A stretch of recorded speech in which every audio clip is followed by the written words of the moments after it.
There are a lot of people that say our healthcare system is broken. I'm going to have to respectfully disagree. I'll explain going forward. Hello everyone, I am Semi-Retired Bob. I talk about the carnivore diet, all things related to the carnivore diet, and miscellaneous odds and ends. If you're new to the channel, welcome, I'm glad you're here. What you're watching is you're watching me walk. I know that doesn't seem super exciting, but if you consider a little less than 3 years ago, I couldn't do this. I could barely stand for a couple minutes without severe pain. It starts to make a little bit more sense. If you're returning to the channel, welcome back. It means a lot to me that you spend just a few moments of your day with me. I would like to ask everyone to help me out just a little bit. Go ahead and hit that thumbs up button. Drop down in the comments and say, "Hi, Bob." And if you haven't subscribed yet, please consider subscribing. All these things are absolutely free and help me get the word out that it's never too late to change your life. I am 61 years old and I'm doing things I couldn't do when I was 40. Like out here walking every day. It is a beautiful day here in Omaha, Nebraska. It was 54 degrees when I left the house. The sun is shining. It's actually supposed to get up into the 70s today. And then it all goes to crap again tomorrow. We're supposed to have like a high of 37. I'm walking up that first hill, but I'm not doing it super fast like I usually do because I didn't get all the way into the house till almost 2 o'clock in the morning this morning because, well, flights back from Ohio. It went okay. My flight to Dayton was good. You know, into New York City, back to Dayton, no problems. And even from Dayton down to Atlanta was okay too. But for some reason, I'm not sure why so many people were traveling to Nebraska last night. But I was on all of my other planes were either 2 seats on each side of the aisle or 2 seats on one side, 3 on the other. And the last leg of my journey home from Atlanta up to Omaha, I thought I was in good shape because I was in seat B. Well, come to find out, I was on a really big Airbus, and it was full, and seat B was a middle seat. That wouldn't have been so bad, but without commenting on other people's appearances, because you're not allowed to do that on YouTube, I will just say the people in seat A and the people in seat C, I'm at the top of that first big hill now, by the way, looked a lot like I did 3 years ago.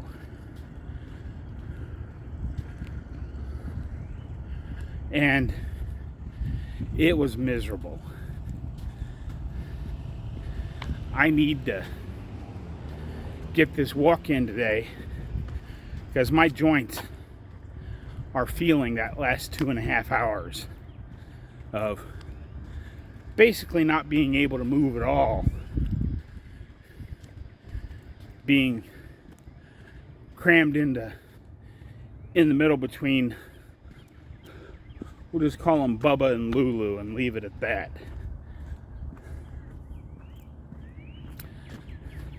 And the plane was full. It was, and there was another flight. It's really weird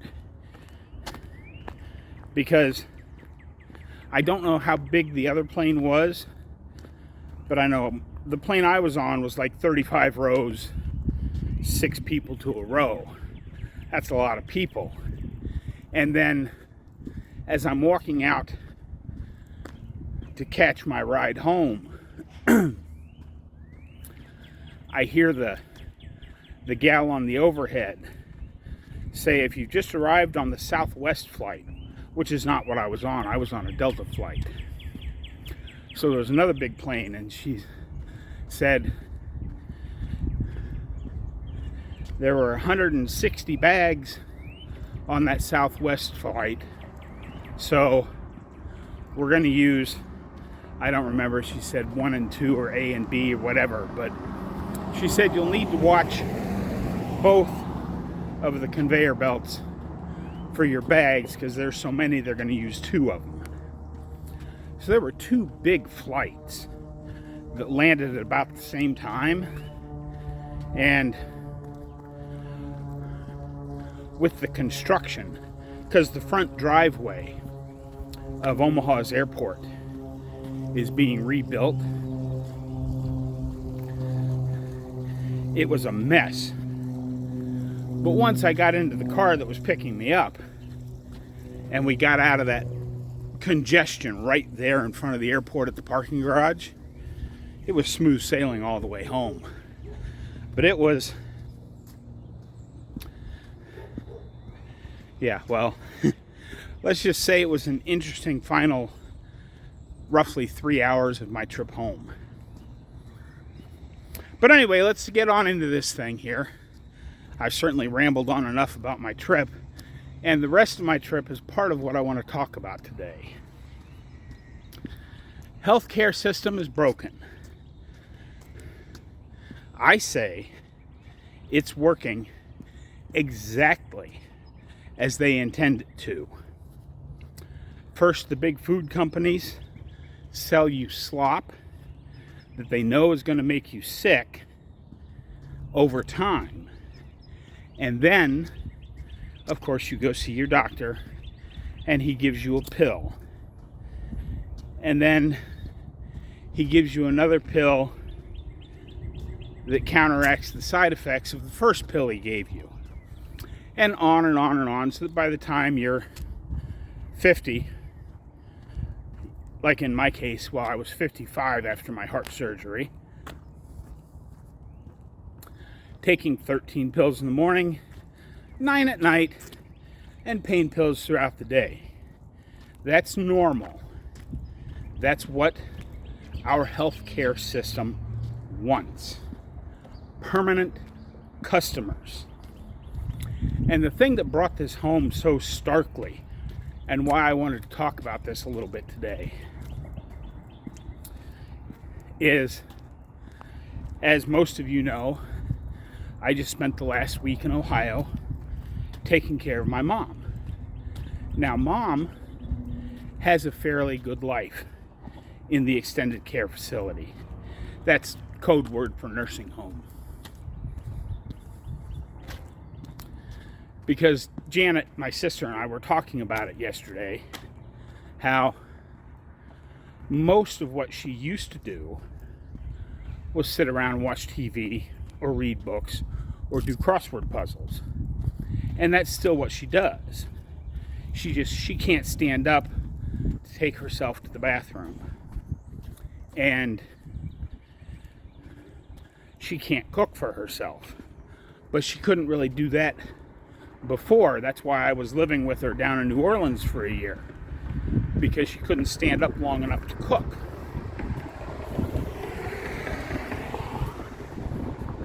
So I'd say for someone who's just a couple of short birthdays away from 90, she's doing okay. But the gloom and vacant stares, because she's all the way at the end of one of the halls. You know, you come in, you go past the nurse's station, and you take a left down this one row of patient rooms, and she's all the way down at the end, about 25 or 30 rooms deep. So I passed the same people every day, because I went over to see her. I got there about 9:30 and stayed through lunch to help her with her lunch, and then got back in time to put the Reds game on the radio and then help her with dinner. And then I went back home again to Janet's house. So I passed the same people every day. Twice on the way in, twice on the way out. And it was shocking to me how many people that are obviously younger than I am were sitting there in sort of a zombie state, either in their rooms or in their wheelchairs, out by the door in the hall, waiting on whatever happens next, whether it be more food or whatever. My mom's no skinny person. She's always been big. And, you know, Janet and I talked about it. We know switching her to a ketogenic diet or a carnivore diet would probably help her some. But there's that point in age and that point in deterioration where you have to make the call. Do we switch? You know, do we turn her life upside down and tell her she can't have all the foods that she's loved and eaten for 88 years to maybe get an extra year or two out of it? We decided not to go that route. But the diet these places serve, the people that were younger than me, obviously younger than me, let's just say they all presented about the way I did, or worse, 3 years ago. And, well, let's just go with the lunch she had just before I left to go get it on an airplane to come back. She had a little piece of pork roast with some gravy on it. It couldn't have been more than 2.5 or 3 ounces of pork roast. And I suppose the big bowl of sauerkraut was okay, but then her dinner size plate was half covered with sweet potatoes, and they had butter and brown sugar and all that stuff piled up on top of it. So of course she ate all of that, and then I had a great big bowl of apple crisp for dessert, and she ate all of that too. The food in these places is keeping the residents in the state that they're in. And as I was talking, since I've been talking about healthcare, this is exactly what the system wants. Because in a truly healthy person, there's no money to be made. In a dead person, there's no money to be made.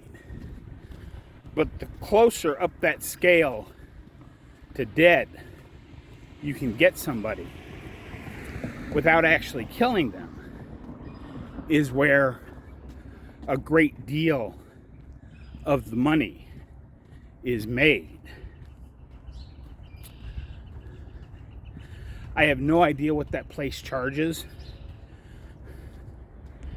It's not the nicest place in the world, but they do have a fairly good staff. I'm very pleased with the staff there. They all seem to care, but of course, they're all very busy because they each have 15 to 20 rooms to take care of, each aide. And as you can imagine, the very elderly or the people younger than me that are disabled, they need a lot of care. And they just can't do that much. I mean, there's only so much a person can do. But I know, because Mom worked for the state of Ohio her whole life. She was a nurse, she was a nursing home inspector. She did a lot of different things for the state. So her retirement income from the state of Ohio, somewhere around $4,500 a month. And that doesn't cover it. So she had to go on Medicaid. They take her entire retirement and give her $50 a month spending money, and they take care of the rest of the bill. Multiply that by however many times, however many patients are in that place, multiplied by however many places there are in the country. There's a lot of money being made on the almost deceased. And I believe that's exactly what they want. So it's up to us, folks. Nobody is coming to help us get healthier. We have to do it ourselves. I can provide a little motivation. Dr. Barry and Professor K and Dr. Chafee and all those people can give you the tools you need to succeed, but only you can succeed for yourself, because they're not coming to help you. They just aren't. It's pretty amazing how much of our healthcare system is designed to get you just sick enough, but not dead, so that they can keep cashing in on you forever. Because you know, a patient cured is a customer lost. So it's up to us to get the word out, to spread the word about how much healing can be done on the carnivore diet. I think I've certainly rambled on enough today. I'm going to go ahead and finish my walk here, flip the camera around, and play you guys some music. And I'll have some final thoughts when we get back up to the house.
Okay, cut the music.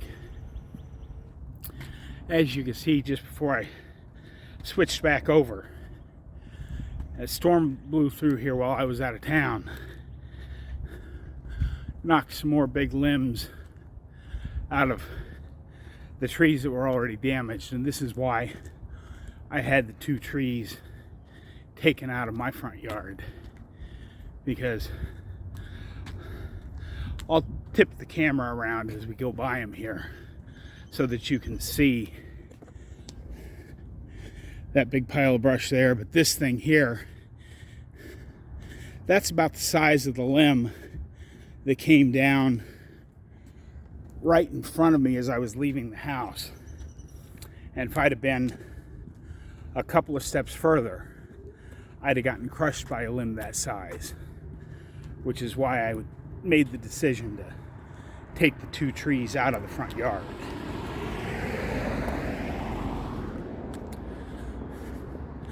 But yeah, I say